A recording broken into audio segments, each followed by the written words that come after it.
Remember, you are only one day older than yesterday. It isn't hard to turn one day older.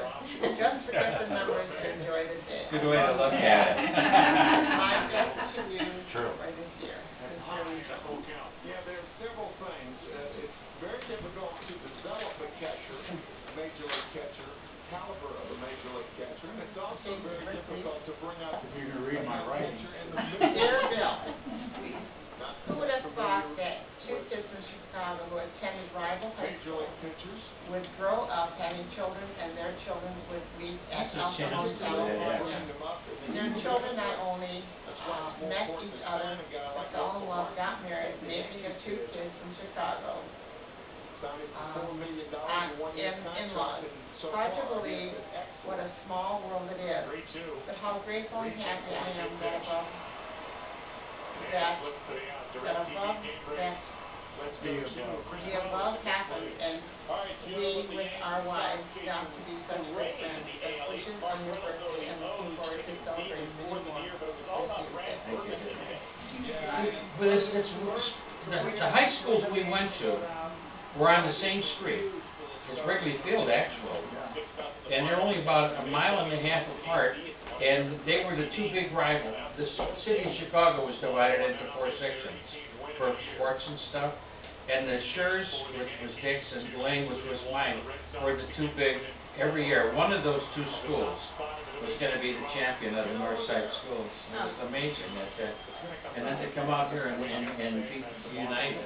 But you were at an all-boys school, right? Now I have to be honest. Oh, do you? Where's the mark No, for the... but the night before the Schurz Blaine game, they had a big powwow. And they met right by at Cicero and Irving Park and Milwaukee Avenue in Chicago. And I was working part-time. But I got out of that and I decided I'm going to go to Okay, to see all what the right. powwow Yeah, was. he didn't make the And I got connection. arrested. There were 19 kids from Schurz and 1 from Blaine. And I was the one from Blaine. I was suspended from high school for 2 weeks. For participating in a riot. Oh my goodness. You owe me. Now we know where it came from, Amy. Why don't you tell the story of who signed the fifth note while you're at it?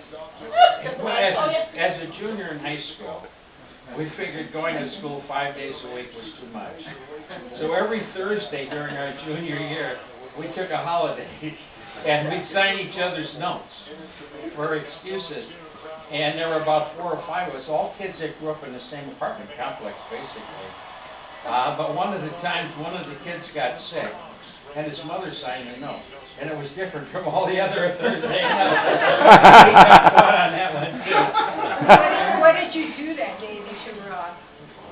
Probably went out on Milwaukee, there's a park at the end of Milwaukee Avenue. But there was a Prince Castle ice cream parlor out there. Prince Castle was an ice cream store that they wouldn't allow into Chicago. But we'd go out there and we'd sit in a pork preserve all day. And come back. We were coming back and there was a guy in a cab that had run, there was a parking lot and he'd run it into a small ditch. And he asked us to help to get that car out, and there was 3 or 4 of us that were cutting school. We're pushing the car up, and we got it almost out of the ditch, and then they all let go, and it came down on my right knee and pushed the whole grill in that car in. And I really did. And when I went home, I was limping. And my mother says, well, what happened? And I said, oh, I got hurt sliding into second base. And she believed me. But you went down to the lake. We went down to the rock. Did you really? At Montrose Beach? Yeah. Give us some more, Dad. Didn't you get caught smoking? No, I didn't.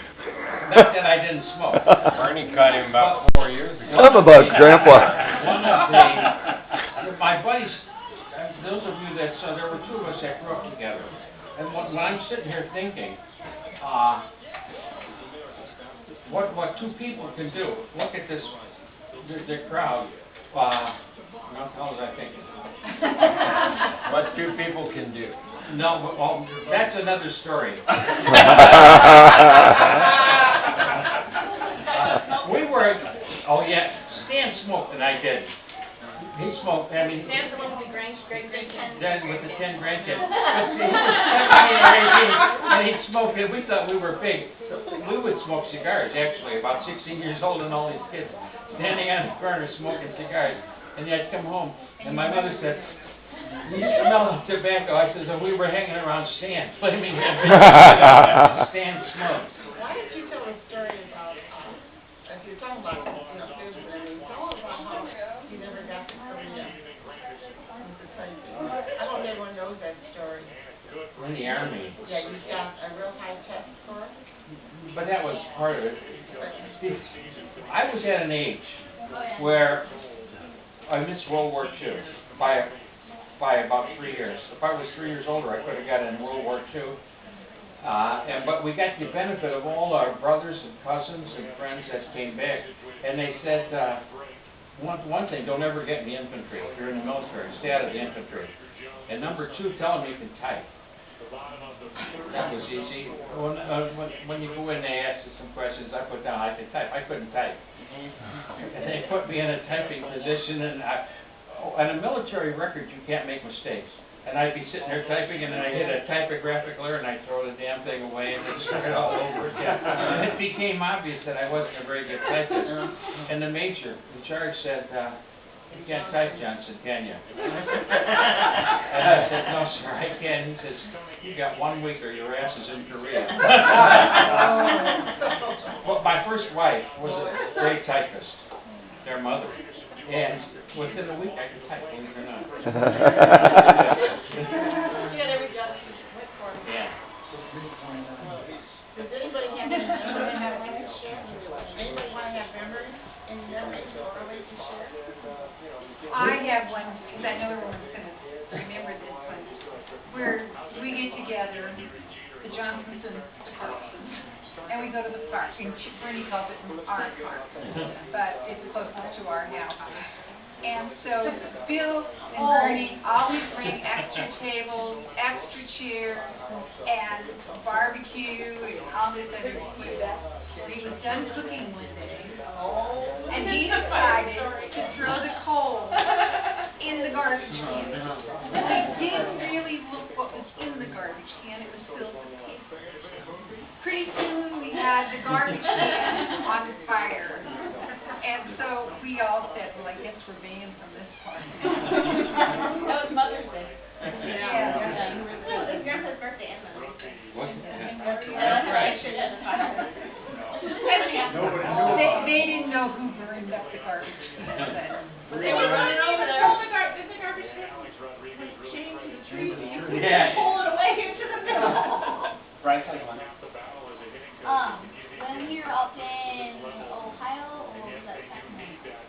Ohio. When we were in the anthill. And we were where? oh no, that No, wasn't that was with your them. That grandparents. was with my sister. Okay, so that was Sacramento? That was outside Sacramento. Yeah, so a little outside of Sacramento, I was looking for looking, and I thought I was standing on a mulch pile, but it was actually an anthill.